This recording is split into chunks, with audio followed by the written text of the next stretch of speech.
posible explicación que tenga desde el punto de vista espiritual. En este sentido, yo sí estoy muy claro en decir la posible explicación, porque nosotros tenemos muy claro que no podemos dar de una manera absoluta una teoría, darle validez absoluta, como les digo. Entonces vamos a empezar con cáncer y espiritualidad. ¿Qué es el cáncer? Para eso tenemos que explicar primero qué es lo que sucede en las condiciones normales o anormales de nuestro organismo. Lo normal es que las células crezcan y se dividan ordenadamente. Eso es lo que nosotros esperamos y sucede en todos. Anormal, que las células crezcan sin necesitarse, es decir, que no sea necesario que ellas crezcan. Y algo muy importante que uno debe tener claro es que no muere. No muere en las condiciones en que deben morir estas células acorde a cada tejido en particular. ¿Qué es un tumor? Porque habitualmente nosotros decimos tiene un tumor y dando haciendo un sinónimo entre tumor y cáncer, y no necesariamente. Un tumor es un acúmulo excesivo de células, que incluso puede ser una masa. Pero si este tumor es benigno, no tiene diseminación y el crecimiento de las células tiene características normales. Usemos esa expresión. Entonces puede haber un tumor benigno y puede haber un tumor maligno, que ese sí es un cáncer. Entonces, y yendo al punto, tumores malignos son aquellos que tienen un crecimiento celular sin orden y sin control. ¿Sí? Esto es algo que uno debe ya tener por una definición que hace diferencia. ¿Qué otra cosa tiene uno que tener en cuenta en cáncer? Es que las células invaden y destruyen tejidos. Esas células anormales en crecimiento, sin orden y sin control, obviamente van a invadir tejidos y los van a destruir. Y por supuesto, las siembras a distancia, nosotros les llamamos metástasis. Aquí respecto a esto, hace algunas semanas, con Alfredo, tuvimos una muchacha de 18 años que originalmente la habían enviado conmigo por una obstrucción, se le demostró una obstrucción al flujo de orina de riñón a vejiga, con más de 20 de creatinina, venía en muy malas condiciones. Después de estabilizarla se hizo una cirugía y el tumor, que era un cáncer de colon, estaba tan invadido que fue imposible hacer algo más que solo exteriorizar el uréter, solo permitir una sonda que saliera al exterior para poder de esa manera al menos, y miren cómo lo decimos porque es la realidad, no falleciera de exceso de líquidos o de lo que nosotros llamamos uremia, que son desechos tóxicos en la sangre. Y platicábamos con Alfredo en esa ocasión qué sería peor para ella, si fallecer de esta toxemia, de esta intoxicación, o fallecer del cáncer de sida. ¿Sí? Entonces, 18 años. Entonces dice uno, ¿qué sucede? ¿Por qué esto? Con todo el respeto de las religiones tradicionales, nosotros no nos quedamos satisfechos con el simple hecho de decir porque Dios lo quiso. ¿Sí? Nosotros tratamos de encontrar siempre, bajo todo respeto, por supuesto, porque nosotros estamos claros que tenemos certeza absoluta en la existencia de Dios. Y cuando decimos eso, es porque nosotros no creemos en Dios. Yo a veces le digo a pacientes míos, amigos, yo no creo en Dios, y se le abren los ojos, ¿verdad? Como diciendo, no, pues a usted ahorita lo mato. No, entonces después digo, mire, yo tengo certeza absoluta. ¿Por qué no creo? Porque yo creo que voy a estar a las 10:30 en un hospital. Pero tal vez esta plática se prolonga y yo llegue más tarde. En cambio, a la hora que yo esté en el hospital, digo son las 11, tengo la certeza absoluta que a las 11 estoy en el hospital. Entonces, el creer es verbo de duda. En cambio, el tener certeza absoluta no deja ninguna posibilidad de dudar. Entonces, eso es lo que pasa. A un momento dado uno dice, bueno, ¿por qué sucede esto? Yo tengo derecho, sin perder el respeto a algo perfecto como es Dios, de encontrar la respuesta. Y de esa manera, nosotros como médicos, poder llevar un poco más de consuelo a los pacientes y su familia. Obviamente no les vamos a decir lo que vamos a platicar esta mañana acá, porque no todas las personas tienen la madurez para poder recibir esa información de esa manera. Pero sí tenemos la posibilidad, de acuerdo a cómo veamos cada persona, de decírselo para que tenga este consuelo y esta esperanza. Ahora, ¿cuáles son las causas por este cáncer? Estamos aún en el aspecto puramente médico. Las causas son los cambios o alteraciones en los genes que controlan el crecimiento y la muerte normal de las células. Eso quiere decir que hay algo. ¿Qué pasó? ¿Dónde está mi técnica de que está chateando para la idea? Parecen patojos, ¿verdad? Si fue la compu. ¿Dónde está?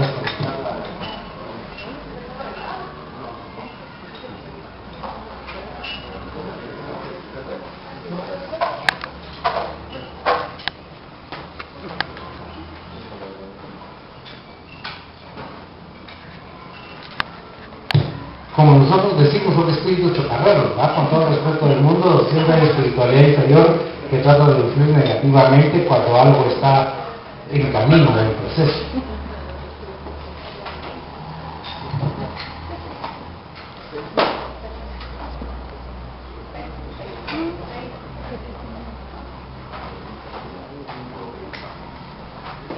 Que controlan el crecimiento y la muerte normal de las células. Algo influye o hay cambios, alteraciones en estos genes que provocan el crecimiento desordenado de estas células. Ahora, también hay algo muy importante que considerar. Algunas de estas alteraciones genéticas son heredadas. Ustedes no me dejarán mentir cuando en alguna ocasión hay tendencias familiares. Los que somos médicos, me refiero a dos personas que estamos acá, sabemos que si alguien tiene cáncer gástrico en una familia, tiene más opciones de tenerlo. Cáncer incluso de próstata, por ejemplo, también puede tenerlo. Entonces, sí hay consideraciones heredadas, que también son genéticas, ¿sí? Ahora, esto es algo muy importante. Nosotros recalcamos mucho que el estilo de vida y factores ambientales influyen en que el cáncer se dé o no se dé. Así de sencillo, o la forma como se va a expresar ese cáncer. De una manera muy violenta o no. Sin embargo, esto puede no explicarlo todo. Aquí hay algo que a mí me llamó mucho la atención y por eso lo puse de una manera resaltada. El haber heredado una alteración en un gen no siempre significa que la persona se verá afectada por el cáncer. ¿Sí? Este es un concepto muy importante. Aún en familias que tienen antecedentes de un determinado cáncer, puede ser que alguien no lo produzca. Ayer, por ejemplo, estaba platicando con Víctor Sandoval y porque me lo encontré en la clínica, tomamos un cafecito y platicamos de un hermano de él que falleció de un cáncer gástrico violento. Y me dice, mira, tenía el mejor seguro del mundo y por eso se pudo hacer nada. Entonces, ¿qué significa? Que algunas veces estos genes expresan una neoplasia, que es un cáncer, con diferente agresividad. Y en algunas otras ocasiones, pues obviamente puedes tener el gen, pero no lo expresan o no lo desarrollan. ¿Hay algo que pueda entonces reducir las posibilidades de padecer cáncer? El cáncer se puede detectar y tratar tempranamente. Ese es el objetivo. Sabemos que hay cáncer de riñón, que si está circunscrito al riñón y se quita el riñón, se cura. Un primo mío que tuvo una neoplasia, que se demostró, se le encontró una neoplasia de próstata a través de una cirugía prostática, entre comillas, por un crecimiento prostático benigno, y que el patólogo fue el que dijo que el cáncer ahí estaba, se tuvo que hacer una radical y está curado. Es decir, hay algunos cánceres que sí se pueden curar, ¿sí? Pero también esto puede ir a la mano con su detección temprana. Es cierto que actualmente hay muy en boga suplementos dietéticos de sustancias quimioprofilácticas, de aspectos de nutrición, pero ¿por qué no también esto? Ver el comportamiento personal. ¿Cuántas veces nosotros no hemos dicho que la actitud positiva de una persona modifica la enfermedad favorablemente? ¿Sí? Eso también va de la mano con el concepto de cáncer y sobre todo el desarrollo del mismo. Hay muchísimos tratamientos, desde tratamientos quirúrgicos, que son la cirugía, con radioterapia, con quimioterapia, que son, yo les digo, ¿cómo les diría yo? De alguna manera les digo venenitos, porque realmente los efectos secundarios de quimioterapia son violentos y a veces no sabe uno qué es lo que más sufre el paciente, si efectos del cáncer o del tratamiento. Pero también actualmente ya hay terapia hormonal y terapia biológica. Esto es un concepto muy importante, porque cada vez más, desde el punto de vista médico, el tratamiento del cáncer es un tratamiento que ha ido siendo más específico hacia determinados cánceres. Eso es algo que es importante de tenerlo claro en este momento. Pero resaltar los efectos secundarios de este cáncer. Así que, ¿qué es lo que sucede hasta el momento con el cáncer como lo conocemos y como médicamente lo hemos visto, manejado, tratado, qué sé yo? El cáncer nos produce tensión en quien lo padece y la familia, dolor, obviamente estoy hablando no necesariamente de un dolor físico por el cáncer per se, sino el sufrimiento que conlleva este tipo de padecimiento, el temor a qué va a pasar, qué va a suceder con mi persona o la familia al tener alguien con cáncer, el temor de qué va a suceder, pero luego esto es un círculo vicioso. El temor, más tensión, más dolor, no necesariamente físico, insisto, más temor, más tensión y así. Cada vez esto es un círculo vicioso que lejos de que la persona que padece el problema y sobre todo la familia, porque en algunas ocasiones nosotros los médicos no decimos toda la verdad, digámoslo así, o alguna vez, como se escucha, decimos alguna mentira piadosa, ¿verdad? Porque ¿qué necesidad tiene de sufrir la persona que padece de cáncer si ya con su problema tiene suficiente? Entonces, esto es algo interesante que nosotros como médicos lo hacemos. Así que nosotros los médicos, en un momento dado, sobre todo los que manejamos enfermedades crónicas o de este tipo de cáncer, paramos siendo también psicólogos para poder ayudar a la gente. Y algo que es muy importante, que es lo que algunos médicos han olvidado, y es el ser humano. Y eso es una parte vital dentro del aspecto tratar al paciente. Bueno, entonces esa es la primera parte donde nosotros estamos explicando de una manera general y muy superficial lo que es el aspecto de cáncer. Ahora bien, vamos a iniciar lo que es el aspecto espiritual dentro del paciente con cáncer y su probable tratamiento. Hay un paradigma que es médico espírita, teniendo claro, y ustedes lo saben perfectamente bien, que el espiritista se basa en tres conceptos básicos. Uno, certeza de la existencia de Dios. Dos, Jesús guía y maestro. Y 3, mejorarse cada vez más y ayudar a los demás a salir adelante o también mejorarse. Aspectos adicionales de la doctrina espiritista, para mí en lo personal, son secundarios. Lo más importante para mí son esos 3 aspectos que yo les comento. Entonces nosotros tenemos una visión peculiar del ser humano y de la medicina. Cuando digo esto es porque es una visión diferente, es una visión no tradicional, es una visión que nosotros la hemos basado no en el aspecto físico, sino también en el aspecto espiritual.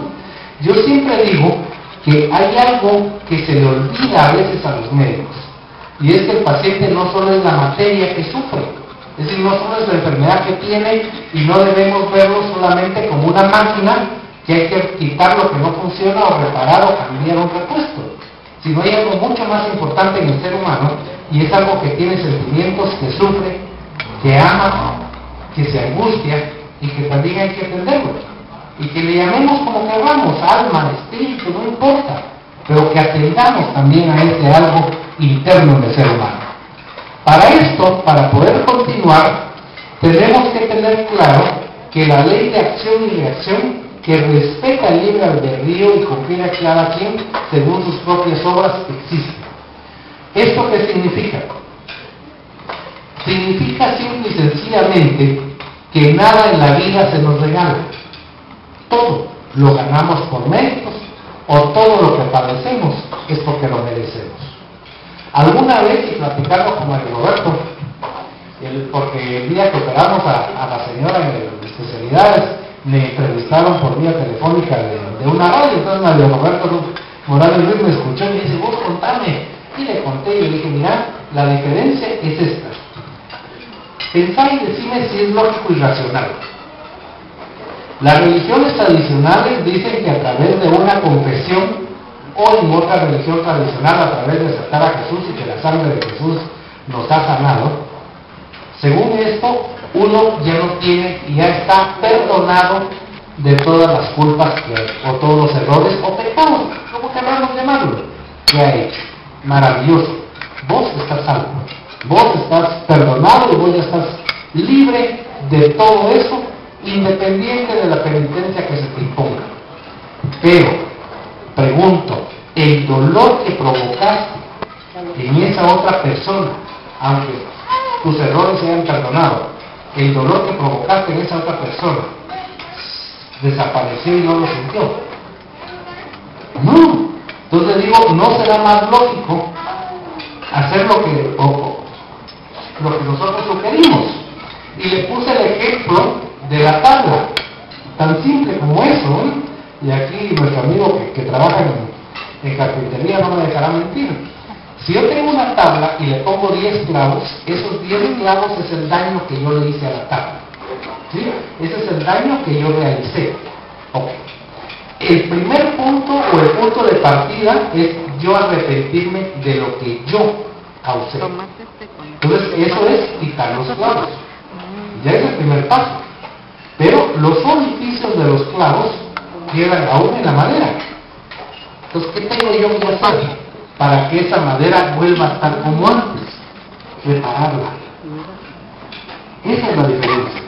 Entonces, por eso es que nosotros tenemos que arrepentirnos de los errores que hemos cometido, uno, pero dos, tener muy claro que también dentro del proceso está el de reparación.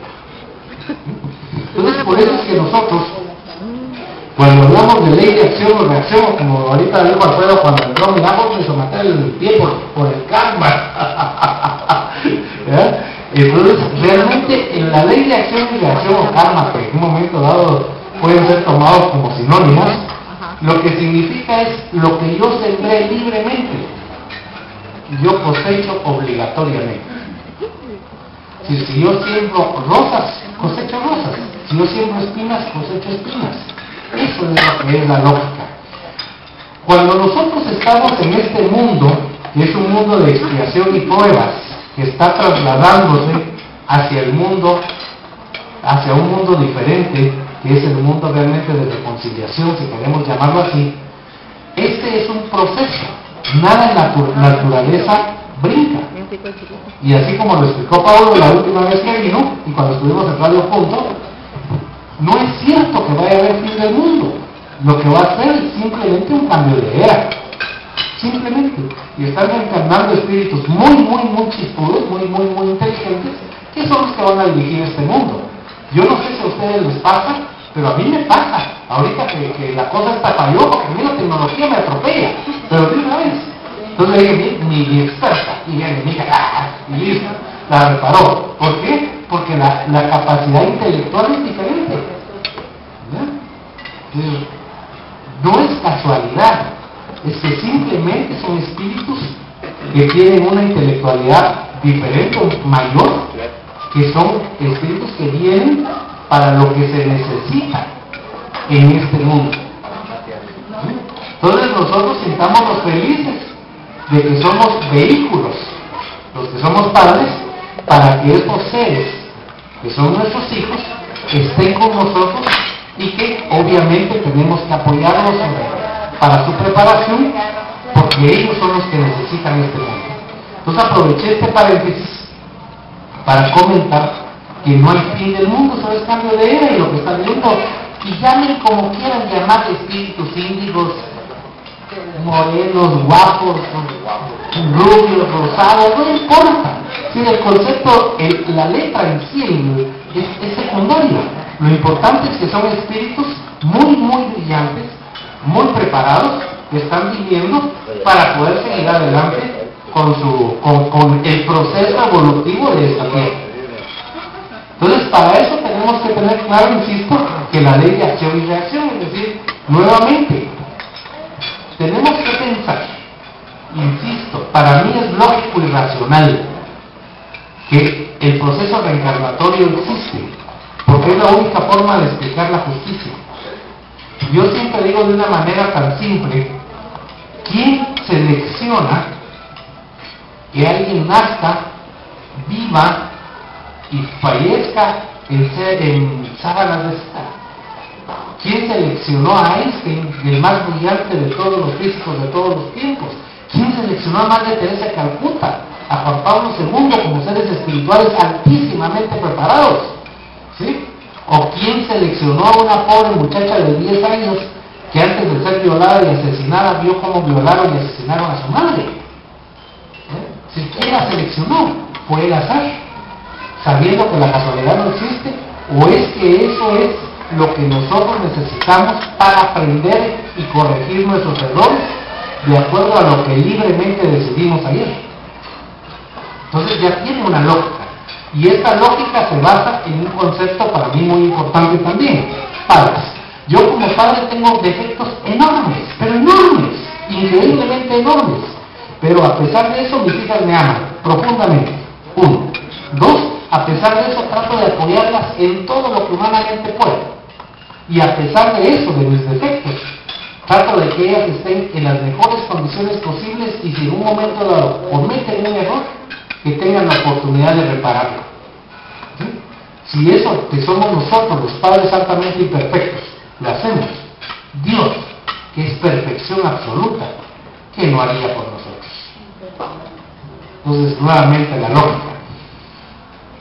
Así que Dios nos da oportunidades para que nosotros sigamos adelante. Para nosotros, ¿cómo definimos el cuerpo físico? El cuerpo físico lo definimos como el filtro de impurezas del alma y medio de evolución espiritual. Si nosotros nos vemos, y algún día lo platicábamos, y en alguna ocasión escuché un programa de radio y decía que los ángeles, un grupo de ángeles, han sido creados como ángeles. Entonces dice uno, bueno, y yo que fui creado casi como punto de cucaracha, por decirlo de alguna manera. Entonces, ¿por qué corona tenían los ángeles de que los crearan como ángeles de una vez y yo no? Sí, pues, pero entonces eso significa que ese padre, para mí perfecto, tuvo preferencias. Y entonces eso no es lógico. Si nosotros vemos el proceso evolutivo de cada ser espiritual acorde a su esfuerzo personal, eso es diferente. Porque entonces todos vamos a poder ser ángeles. siempre y cuando nuestro esfuerzo personal nos lo permita. ¿Sí? Por eso es que el padre Germán en sus memorias dice que el objetivo del ser humano es llegar a ser sabios y santos, es decir, un desarrollo de intelecto moral elevadísimo. Y eso es lo que estamos viendo. La visión espírita de la salud es holística. Volvemos a lo mismo que platicamos hace un rato. Los médicos tradicionales ven la salud como un aspecto muy tajante.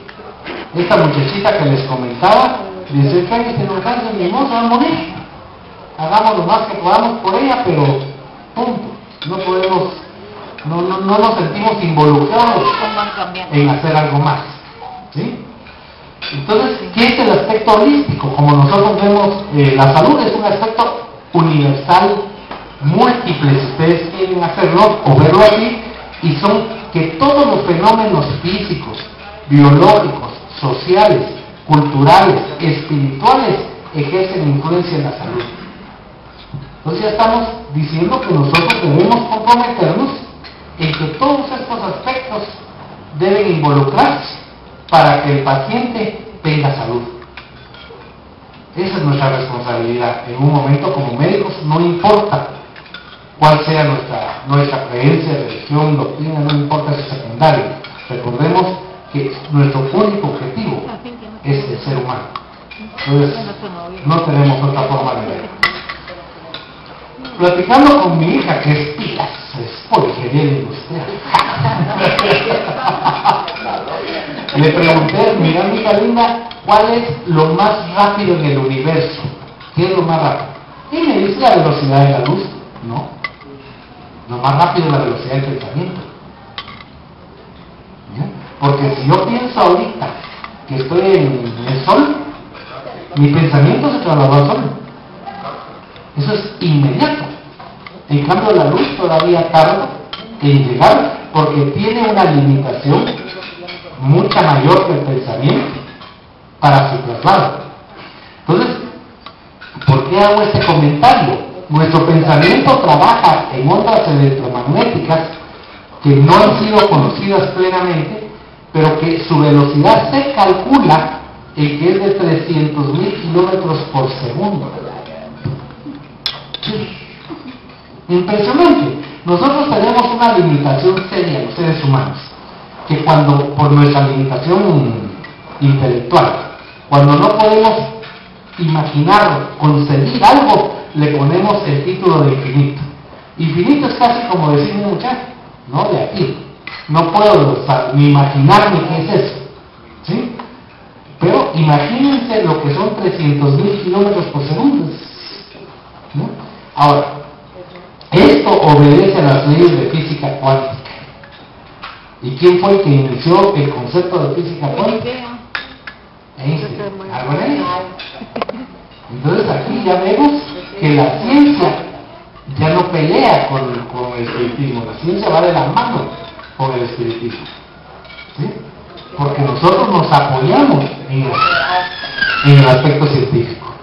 Luego, el espíritu que todos tenemos tiene fuerzas equilibrantes y restauradoras para los billones de células del organismo físico.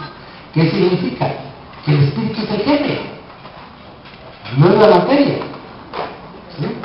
Es como en cualquier trabajo, el operario es el que recibe órdenes y hace el trabajo del que el primero cacique le manda. A pesar de que aparentemente el que hace el trabajo es el operario, él solo está recibiendo órdenes de qué tiene que hacer.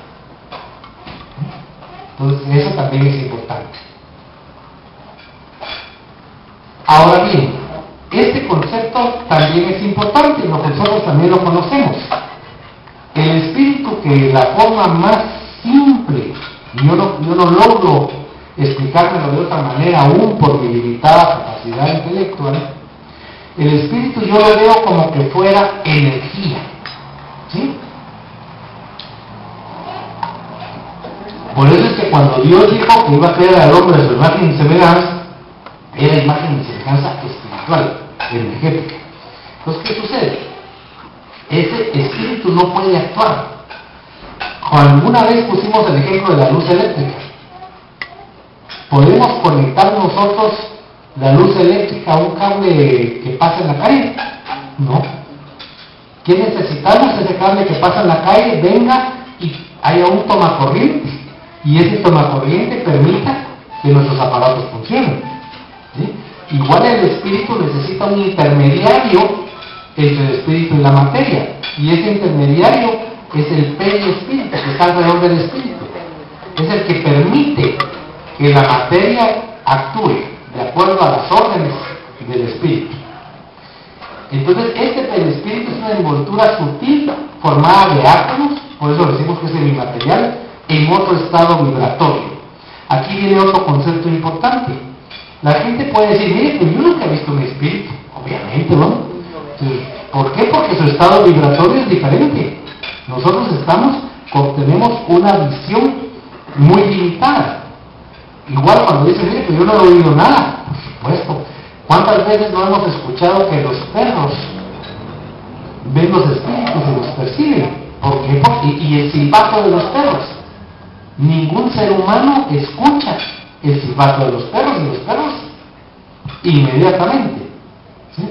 ¿Por qué? Porque nosotros queremos que todo lo que esté en este mundo, en el universo, como queramos decirlo, esté y pueda ser visto o pueda ser estudiado, como queramos llamarlo, con nuestras leyes. Y no es posible. ¿Sí?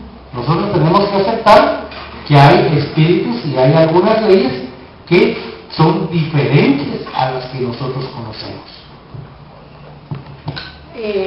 Hace 10 días mataron a un joven que era mi vecino, pero ellos son patojos que no se dedican a todo lo malo, ¿verdad?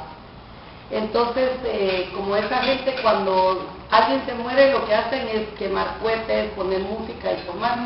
Vine yo, porque yo ya tenía más de un año de conocerlo y toda la vida andaba cabizbajo, agarré el devocionario y me fui a la casa y le dije a la señora, ¿cómo se llama su hijo? Me dijo el nombre. Y vine yo, leí la oración de cuando fallece alguien. Y resultó de que cuando regresé a la casa, me senté en la orilla de mi cama y volví a leer la oración. Cuando yo leí la oración, el perro, yo tengo un perro que se llama Luque, empezó a saltar y a saltar, entraba al baño y salía, y yo me asusté y llamé a don Willy. ¿Qué me pasa? Le dije que el perro está brinca y brinca a mi alrededor. Ah, porque usted leyó, me dijo, la oración del fallecido. Entonces el perro está viendo al espíritu y ahorita está a su lado. Ay, mi espíritu.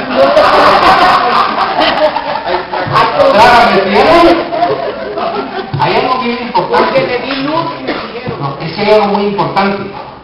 Primero, al mundo espiritual no hay que tener amor. Respeto sí. Eso es un proceso difícil de lograr, porque nosotros venimos culturalmente, educativamente, mejor dicho, siempre nos han dicho que son espíritus malévolos, satánicos, que ya solo por eso hay que tener miedo, pánico y horror. ¿Sí? Se recuerdan ayer en la plática que a través de YouTube estábamos viendo del Eduardo, que decía que el sentimiento primero que existió en el ser humano era el miedo. Y es un sentimiento que seguimos teniendo. Ahora eso no significa que sigamos, que lo dejemos ahí. Tenemos que educar ese sentimiento, no necesariamente reprimirlo, pero sí educarlo para que pueda dar paso a otros sentimientos. 1. 2. Eso es lo que se llama caridad. En ocasiones, y esto como paréntesis respecto a la plática, en ocasiones se piensa que caridad es dar limosna, o dar ayuda, o dar lo que quieran. Por ejemplo, hasta las que salen en primera página de un diario nacional en internet, están ahí recibiendo una ayuda para un techo para mi país. Eso es una parte de caridad, por supuesto, pero la caridad espiritual, esa también es caridad. ¿Qué es caridad? Cuando alguien está desesperado y dice, es que me quiero matar, mire, venga, platiquemos, y explicarle la belleza de la vida, y que Dios aprieta pero no ahorca, y que lo que menos podemos hacer, porque es un error, el más grave para mí de todos, es atentar contra el mayor regalo que Dios nos dio, que fue la vida. ¿Sí? En ese momento, un consejo, una sonrisa cuando alguien está cerca de nosotros, aunque no lo conozcamos, o lo que hizo la señora de una oración que alguien que falleció violentamente y que obviamente debió estar en una turbación espantosa, ¿no? Es decir, eso es caridad, y eso es lo que es nuestro trabajo, que también hacen las religiones tradicionales, ¿sí? Pero debe verse como lo que es parte de ese proceso, de esa acción de caridad hacia el ser humano. Sí, sí. Realmente, donde nuestra hermana decía, no se lo ha visto, de que cuando manda a entrar a alguien, ¿verdad? Por los mareos, que se llaman puestos y todo eso, realmente, cuando yo le pongo a casa, en serio, o se le pasa de que unos 50, se llama música. Pues no me acuerdo.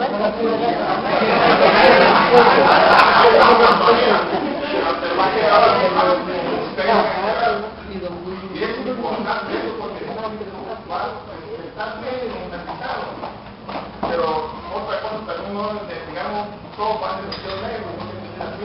Así está esto ahí, al espíritu. Yo quiero saber nada más. Lo que requiere es ver luz, no oscuridad. Pero realmente no está. Ahora, voy a completar su comentario, Víctor, y gracias por hacerlo. Lo que sucede es aspecto educacional. Las religiones tradicionales nos han dicho que la muerte es realmente lo más dramático que puede hacer. Es un drama, es algo, pero no sé, es una catástrofe, ¿sí? Y eso significa dolor. ¿Por qué? Porque no tenemos una explicación lógica y racional. Hay alguien que yo conozco y que le tengo mucho aprecio, no lo leí personalmente, pero mi esposa me comentó que había puesto en Facebook que sería la cosa más bella del mundo, más o menos unas palabras similares, que pudiéramos tener a un ser querido después de que fallece un día más. Entonces, ¿eso qué significa? Todos añoramos eso, ¿sí? Y lo tenemos, por supuesto. Entonces lo que tenemos que hacer, ¿sabe lo que? Usted lo conoce, Chusito Chavalero, a veces espiritualmente lo sigue conociendo. Alguna vez me dijo, mira, vos racimos, porque así habla Chusito. Cuando uno pierde un ser querido, el dolor y el luto obviamente existe, pero también debe verse como que alguien que ha estado en una prisión y que te ha acompañado en esa prisión sale antes que tú, ¿ya? Porque esta materia es prisión para nosotros. Entonces ese espíritu hay que darle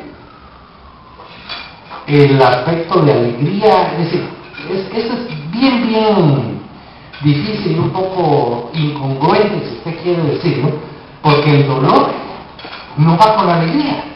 Entonces sí hay que tener dolor, obviamente, y luto.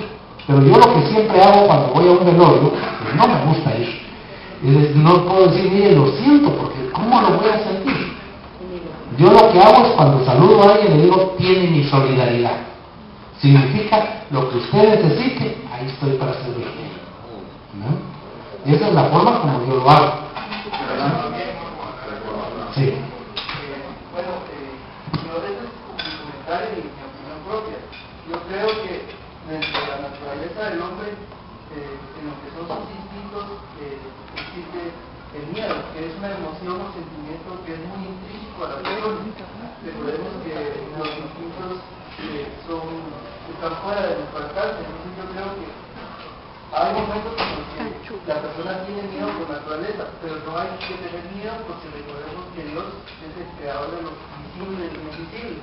Entonces yo creo que son momentos en los que la persona tiene que equilibrarse internamente y saber que el miedo no es parte de su debilidad, porque lo que está haciendo una persona, en el caso de rezar, pues es una absolución, y para el espíritu es un momento de paz, tranquilidad y alegría.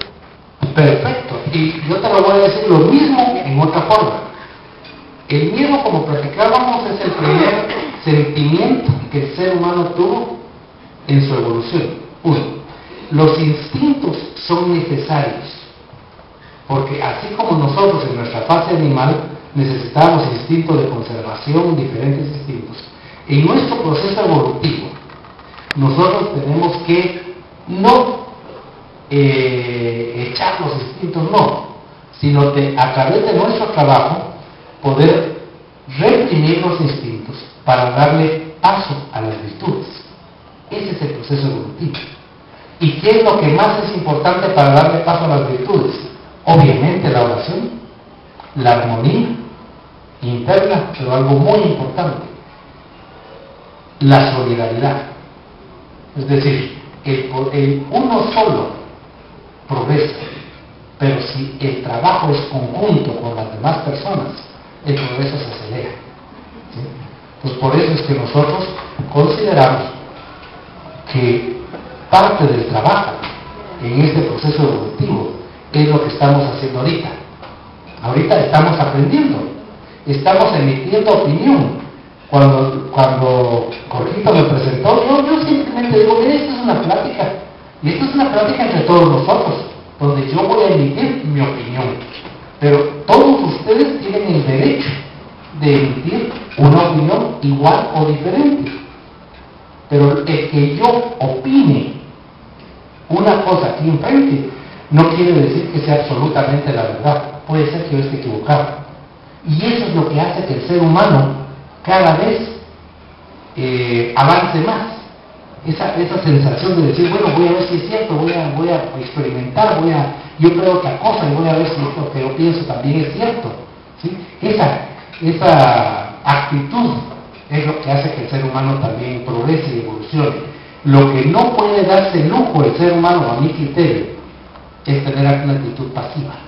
Y una actitud pasiva es aceptar a pie juntillas lo que alguien más diga. Yo tengo el derecho de usar la razón y decidir por mí mismo si lo que me están diciendo es verdad o no, y en base a eso aceptarlo o dejarlo por un lado. Eso es lo que eso es lo que realmente nos va a ayudar mucho para el proceso evolutivo. Así es como yo lo veo. Bueno, vamos a seguir para... Entonces fíjense que está en otro estado vibratorio. Ahora, ¿qué necesita realmente? Lo que se necesita es esa energía, como ustedes quieran llamarla. Saben que yo no soy muy dado a nombres y que esto se llama así, punto. No, yo me llamo Gilberto y me dicen un montón de formas, pues, ¿verdad? Pero soy yo mismo, significo yo.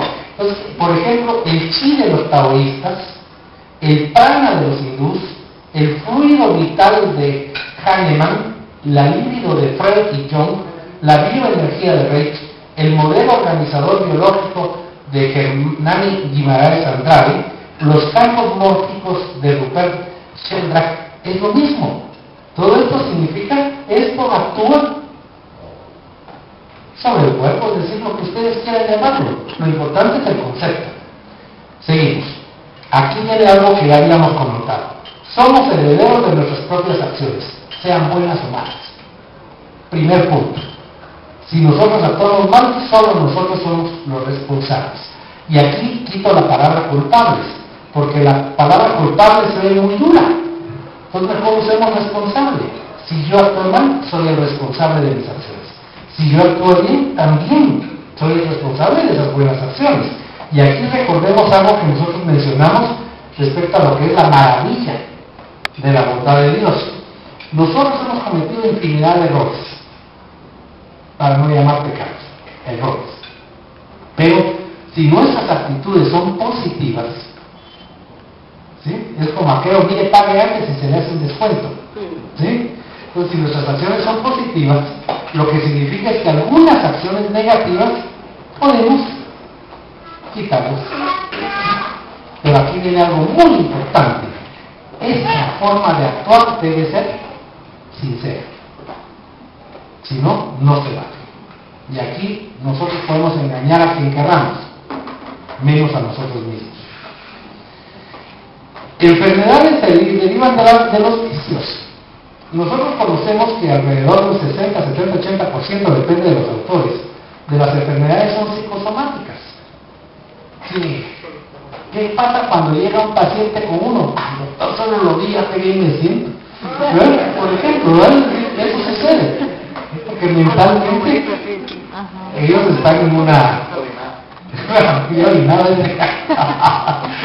mentalmente, ¿ya? Ahora bien, Imagínense ustedes que más del 50% de los pacientes que están en los neuropsiquiátricos son enfermedades espirituales y los siguen tratando como enfermedades materiales, con todos los estigmas y con todos los problemas que da el tratamiento médico material.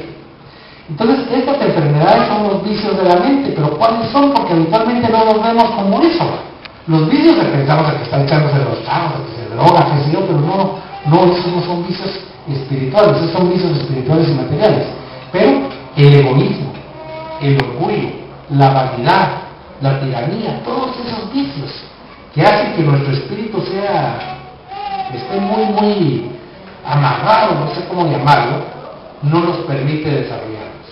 Y eso tenemos, de acuerdo a nuestro propio esfuerzo, que separar. ¿A través de qué? Muchas experiencias dolorosas. Entonces resulta que todos estos vicios, y obviamente por eso puse etcétera, que no son solo esos, explican muchas enfermedades congénitas.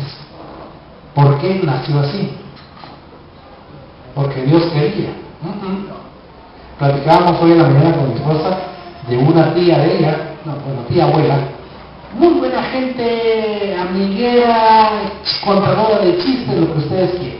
Un hijo bonito, pero si y otro hijo loquito, así me dijo literalmente. Entonces dice uno, ¿y eso qué pasó? Entonces algo pudo haber existido que pueda explicar estas enfermedades concretas. No todos lo bonito acá es que no solo la gente que trabaja espiritismo apoya esto. Un trabajo muy serio y formal, muy bonito, es la reencarnación. Ahí está. Ya se me... Ahí está. La reencarnación y biología. Este es un trabajo de Ian Stevenson, que es profesor de psiquiatría de la Facultad de Medicina de la Universidad de Virginia, Estados Unidos, donde marcas de nacimiento y defectos congénitos. Él encontró que habían, obviamente, seres humanos que habían nacido con marcas. ¿Por qué? Y encontró que algunas de ellas podrían tener relaciones con heridas hechas con armas de fuego. Pues son espíritus que fallecieron probablemente en un aspecto violento y que todavía traían esas marcas. Esto es algo muy importante. Recordemos a alguien más que tampoco es... Lo importante del espiritismo es que hay muchísima gente que trabaja esto sin que sea espiritismo. Recordemos Brian Weiss.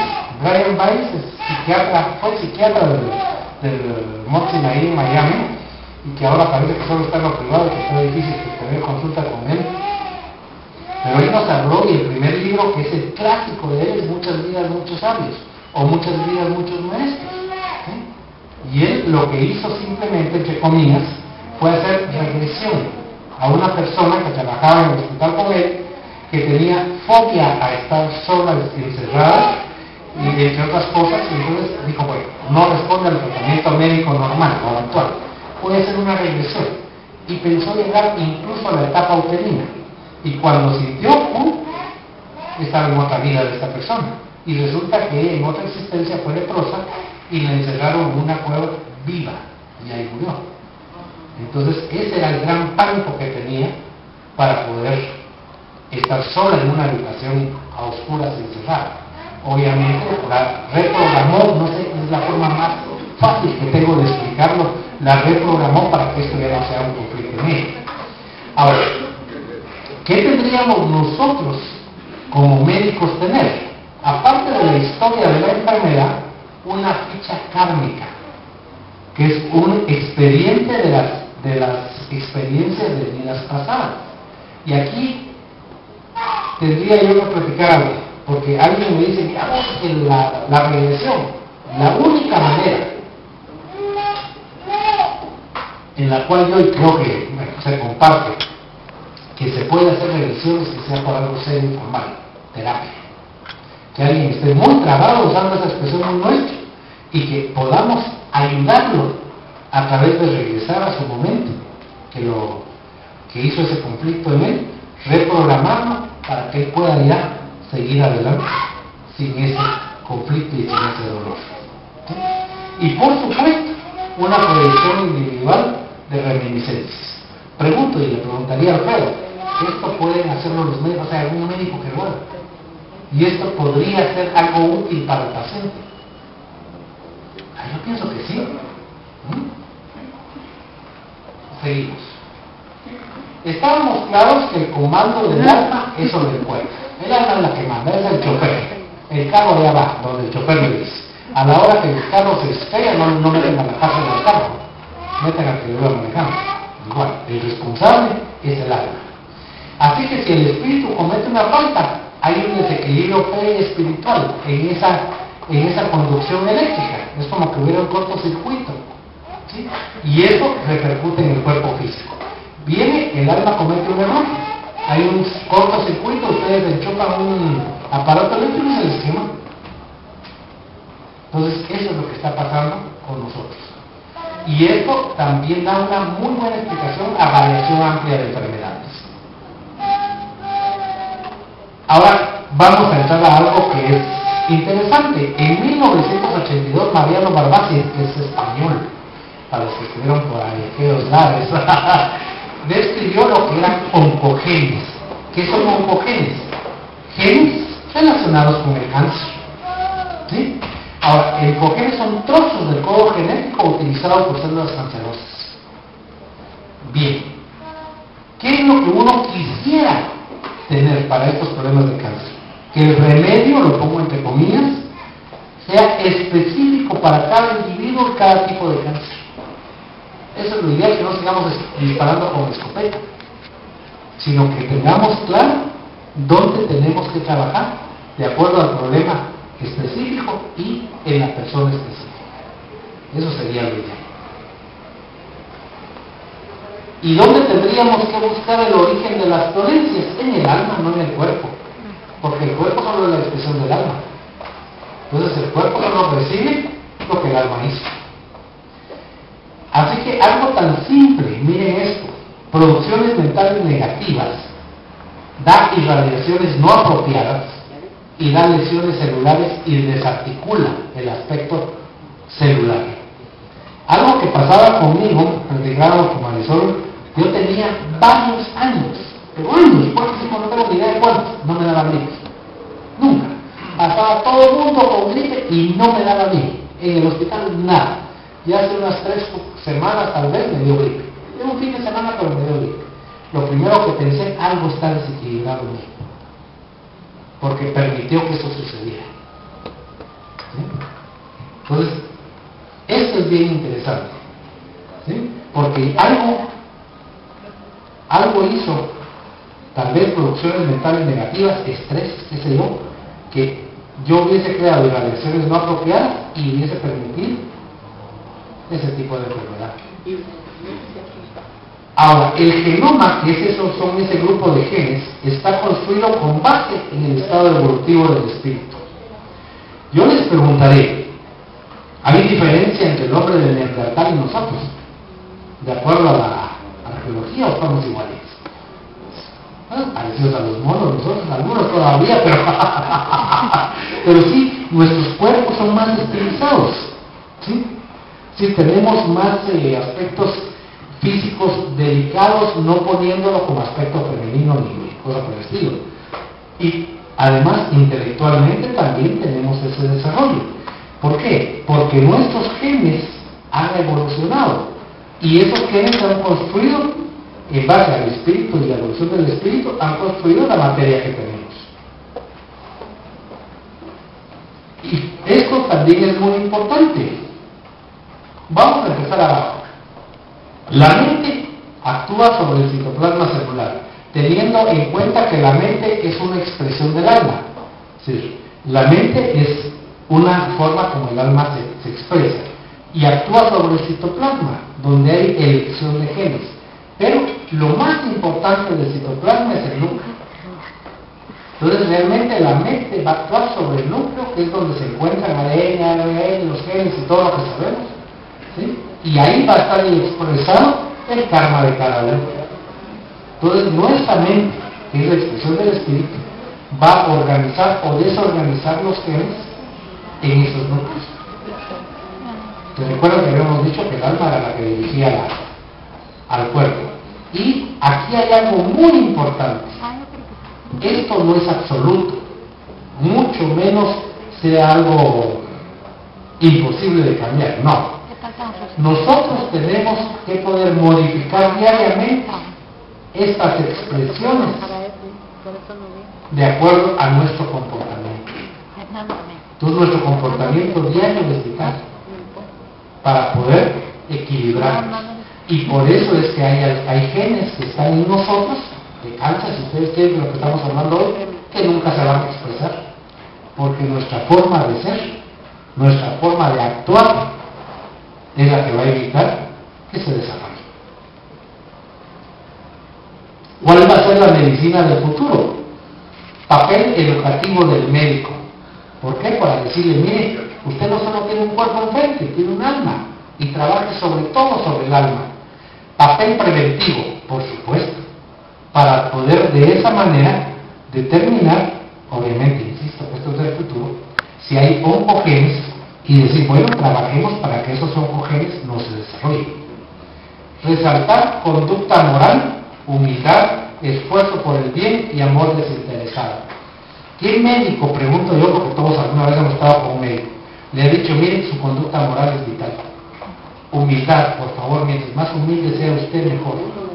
Esfuércese por el bien y sobre todo, su amor sea desinteresado. ¿Alguna vez alguno ha conocido a un médico que esos consejos dé? Por eso es que es la medicina del futuro. Sí, doctor, usted habló sobre el cáncer, pero si el enfermo es epiléptico, ¿es espiritual o es físico? Hay enfermedades que son físicas o materiales, ¿sí? Y por eso es que la doctrina espírita, al menos en la escuela, y usted es testigo de eso, nosotros no somos charlatanes. El problema del espiritismo es que hay mucha gente que usa esta palabra para negociar, estafar, chantajear, lo que usted quiera, ¿sí? Y por eso es que el espiritismo está tan mal visto. ¿Por qué en la escuela somos tan pocos? ¿Y por qué hay tanta gente que llega y se va de inmediato? Porque no encuentran lo que ellos quieren. ¿Y qué es lo que ellos quieren? Mire, mi esposa habla con alguien. Mire cuál es el número de la lotería que va a ganar, ¿sí? Mire, ayúdenme un trabajito para hacer daño. Y como eso nunca se da en la escuela, y menos pagar por algo. Por eso yo le digo a alguien, mire, si usted va a una institución que dice que es espiritista y le cobran, olvídese, eso es una farsa. Un solo centavo que le cobren. ¿Sí? Ahora, la escuela tiene, y el mundo espiritual que nos apoya, algo muy importante, es honesta. Cuando hay algo, porque hemos visto muchos hermanos que llegan y dicen, mire, es que fíjense que me duele el abdomen y todo, y lo primero que le preguntan, mire, ¿ya fue al médico? No, ¿ok?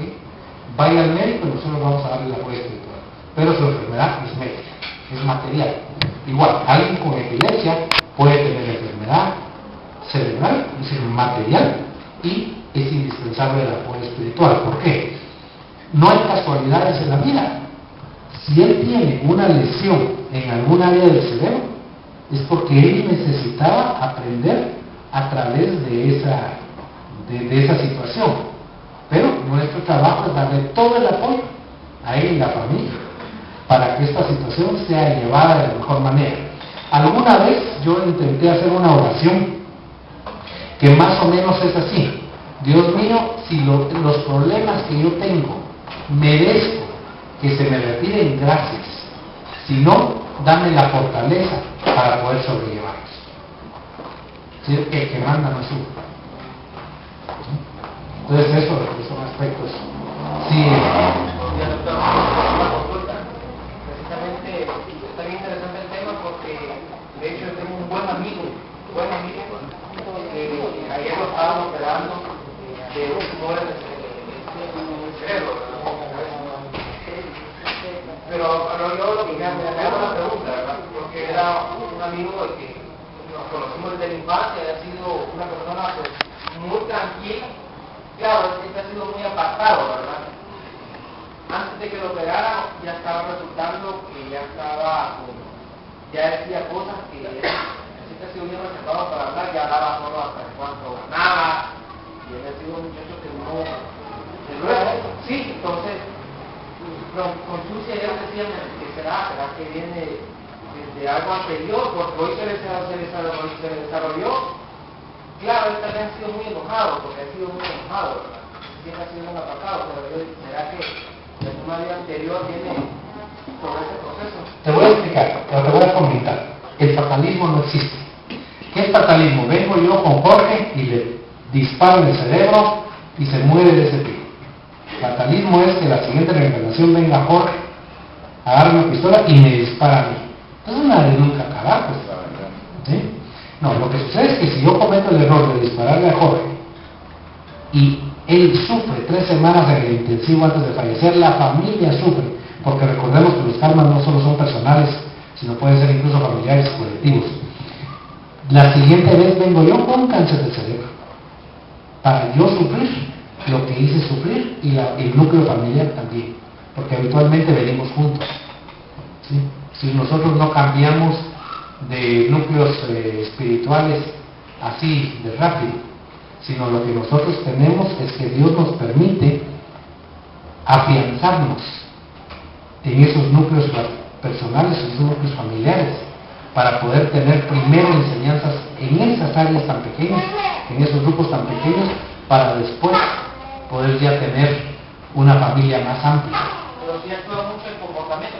Por supuesto. Y algo interesante, él tenía, con lo poco que me explicaste, él tenía algo muy interesante, el carácter enojado. ¿Cómo habrá sido en alguna reencarnación previa?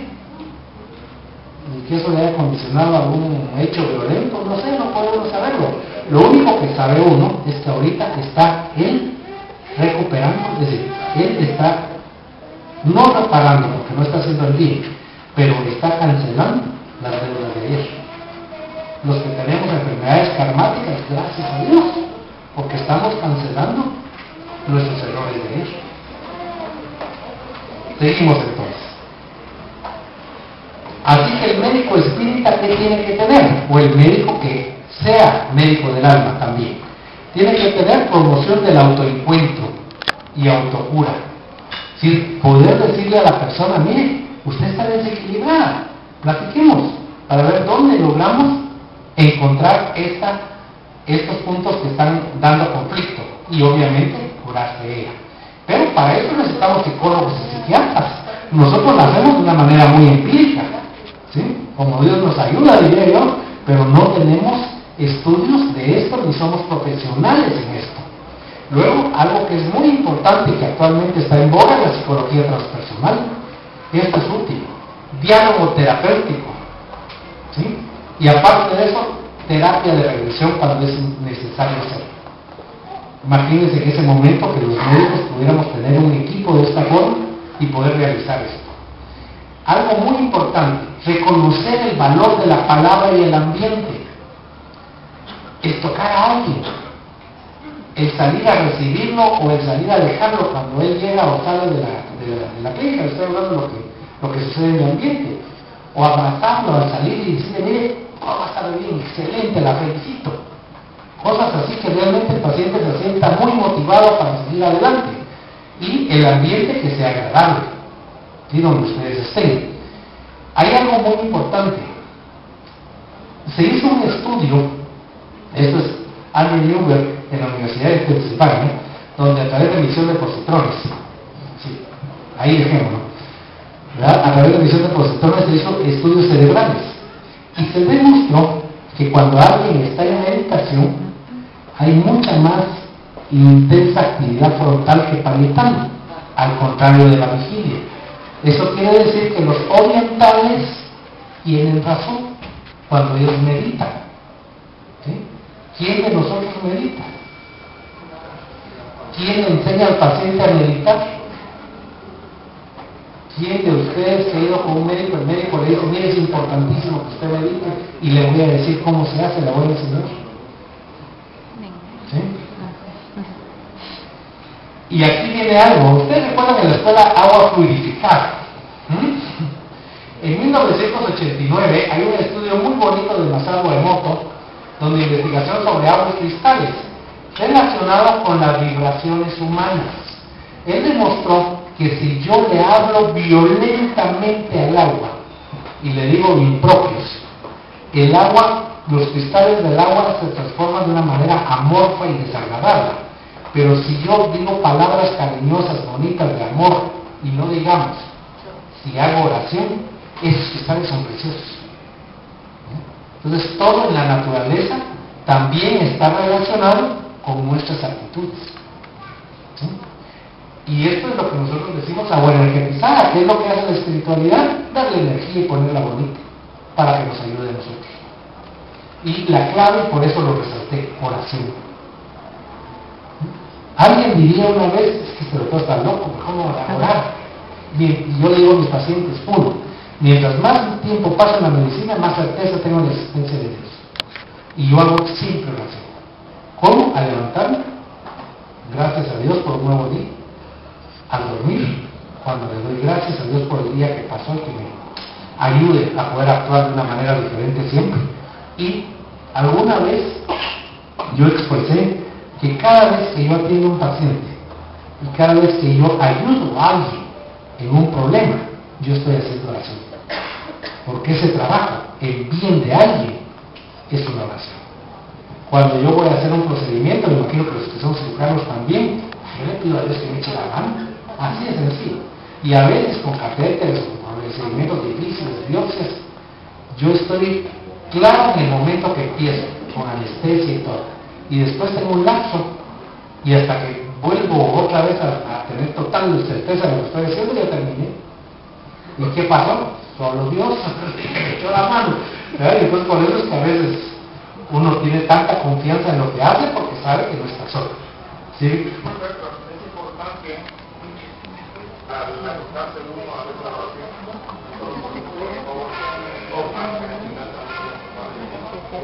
Y el cuarto también hay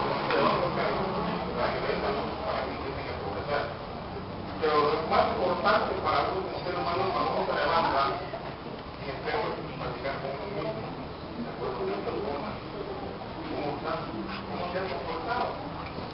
Mentalmente, varios comentarios respecto a lo que dice Víctor. Uno, en la noche, mira, si no un poco más de estado. Los católicos dicen examen de conciencia. Es lo mismo, pensar yo y preguntarme cómo me he comportado, para que encontrar cuáles fueron mis errores y el siguiente día no cometerlos. Uno. Dos, obviamente, la oración no debe ser por nosotros, sino por todos los que la necesitan. Eso se llama solidaridad, que es uno de los principios de nuestra doctrina. Tiene uno que ser solidario, obviamente. Sí, sucede.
Totalmente de acuerdo. Y hay algo muy importante. Eso no se da habitualmente. ¿Por qué? Por la forma como hemos sido educados. Si ustedes se dan cuenta, los que pensamos como su ser lo está diciendo, somos un grupito. Y obviamente lo ponemos en práctica. ¿Sí? Obviamente. Pero la gran mayoría de personas que están en ese proceso, lo único que ven a su alrededor es dolor y llanto. Eso debe ser algo muy, muy doloroso para la persona que lo está pasando. ¿sí? Y no lo ven como un proceso natural. Yo estaba platicando con un amigo y le decía, mira, lo que no entiendo es por qué la gente todavía no acepta que la muerte es parte del proceso de la vida. Yo no conozco uno solo que no se haya muerto. Es parte del proceso de la vida. Entonces, ¿por qué tanto rechazo a algo que es inevitable? ¿Y por qué tanta frustración ante algo que ahí va a pasar? ¿Sí? Nunca nos han preparado para poder bien morir. Es diferente, ¿no? Nos han visto siempre como que en cualquier ratito. Y algo muy importante como comentario final de esto, para poder seguir después de darle la palabra a la señora. Hay algo que, ¿cómo decirle? La gente ve cuando alguien fallece, aunque sea amigo, qué sé yo, pero no es su núcleo familiar, bueno, falleció. Sí, bueno, vamos a ir al velorio, al entierro, qué sé yo, y ahí quedó. Pero cuando fallece alguien que es cercano a él, hijo, madres, hermanos, habitualmente hay un sentimiento de rechazo, incluso de rebeldía hacia Dios. Y dices, Dios mío, ¿por qué me lo quitaste? Como que yo soy el dueño y vos tenés que estar a mis órdenes. No puedes, es decir, en lugar de tomarlo de una manera diferente y decir, gracias Dios mío por el tiempo que me lo diste. ¿Verdad?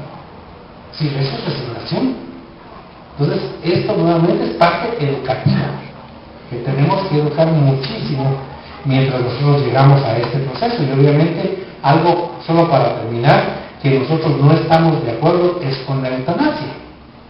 ¿Ya? Es decir, cuando vemos a alguien, aunque esté inconsciente, un compañero mío de promoción ahorita está en Unicar, con no muerte cerebral, pero sí con un daño cerebral irreversible, severo, ¿qué hay que hacer? ¿Desconectémonos? No, dejemos que el proceso natural continúe, porque eso es algo que en la materia está desconectada, pero el espíritu está aprendiendo, está teniendo su, ¿cómo diría yo? Su cancelación. Si nosotros somos tan ingratos que le quitamos la oportunidad de cancelar, tiene que regresar. Y hasta que cancele, entonces no es así de sencillo. Sí, señora.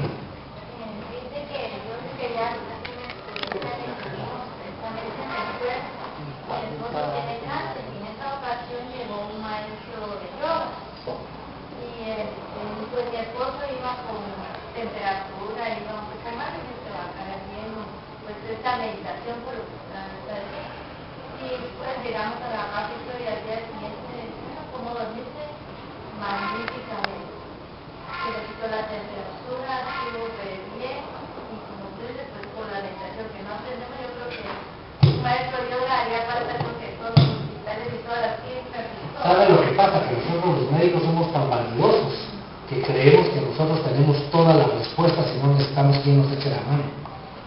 Así es sincero. Pues Dios me libre que vayamos en un hospital a decir, mire, un maestro yoga o alguien que nos enseñe a meditar o algo. Saber que es la mentalidad de la educación del médico. Y lo que usted dice es muy simple. Lo que logró su esposa fue equilibrarse. Y entonces estuvo tranquilo ese tiempo. Pero este equilibrio no es permanente. Por eso es que se necesita continuidad en este tipo de tratamiento. Sí, Alfredo. Una consulta nada más. La eutanasia es no estoy de acuerdo, pero también una de la familia se aferra a no querer a mi misma muerte. Son dos cosas diferentes. El paciente está en el intensivo, gastando 350,000 pesos diarios, la familia es pobre, ya lleva 10 días, ya lleva 1,5 millones. El médico hace un poco de eutanasia porque le empieza a faltar hambre. ¿Sabes? Claro. Porque si no, la familia de la casa, de la casa, los hijos van a ganar. Entonces, en lugar de morirte, que tendrías que morir, los pacientes se mueren y toda la familia, y los hijos, y la universidad. Vos decís que toda la familia sale caminando, porque puede vender todos los carros. Ya yo creo que a veces no, es un poco duro, ¿verdad? No. Porque también cae sobre el tratamiento, mantenerlo vivo a toda costa, y eso es lo que viene a las películas europeas, que pueden tener a un cliente 2 meses. Digo, pues. Yo me refería a no hacer nada extraordinario, es decir, si alguien hace mal, tranquilo, dejar. Si alguien tiene medicamentos y es alguien que obviamente se va a morir, dejamos sin medicamentos con soporte bajo. pasiva, estoy de acuerdo. Ahora, el canal de activo es llegar a apagar el aparato. Y pasiva es bajar todo. Quitarle todo ahí. No quitarle el aparato porque es muy violento, pero igual es que con los antibióticos y todo, con los no sé qué. Entonces, ahí hay un poquito de... Tiene sus grises, no es blanco o negro, ¿verdad? En la mayoría de casos también es así.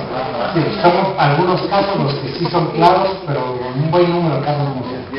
Bien complicado, eso sí es cierto. Y por eso es que es tan difícil. Yo con el médico le toca hacer yo. Y después eso toca hacer conciencia, bueno, estoy mal y metí las patas y me voy a mi perro. ¿Entendés? Porque también eso pasa. Por supuesto. Y me estaba llamando yo a una persona que estaba en el ventilador. Estaba muerto cerebral y yo lo quité. Y entró un patojo con una idea de fuego que sobrevivió. El otro estaba muerto. No, lo que pasa es que aquí en Guatemala hay algo muy importante y es que las limitaciones que tenemos te obligan.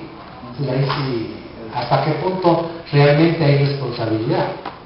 Porque eso tal vez sería más responsabilidad seguramente que mantuvieras al cerebral y que el baleado que sobrevivió se muere. Ahí sí sería mucha más responsabilidad, ¿no?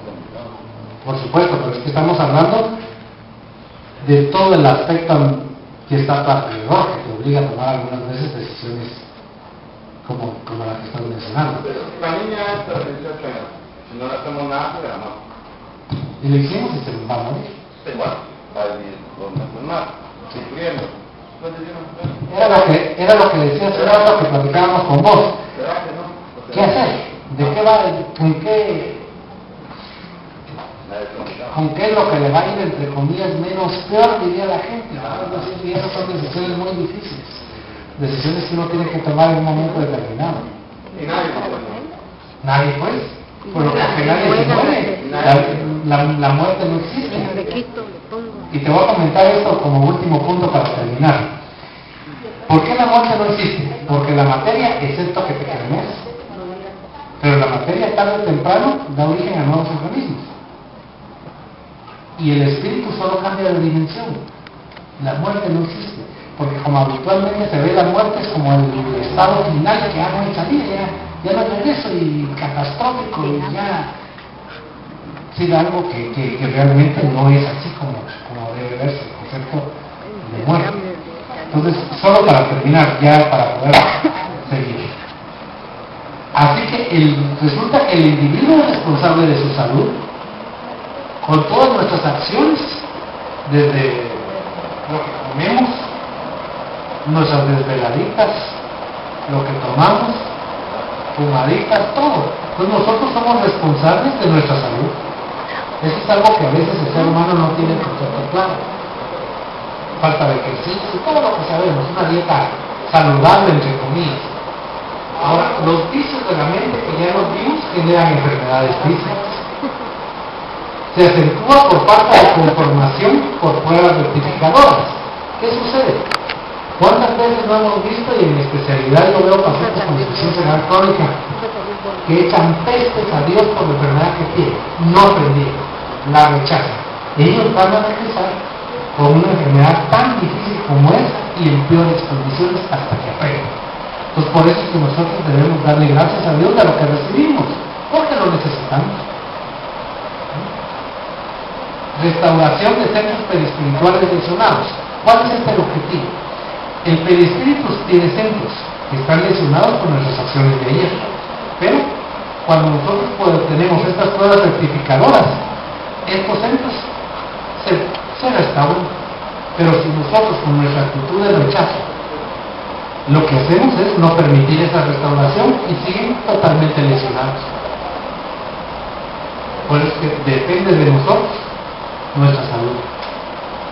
Voy a terminar con dos pensamientos. Uno de ellos es de un médico que obviamente no es espiritista, Mark Stack, que menciona esto: ninguna fuerza curativa es más impresionante o más universalmente accesible que el poder del individuo de cuidarse de sí y de curarse.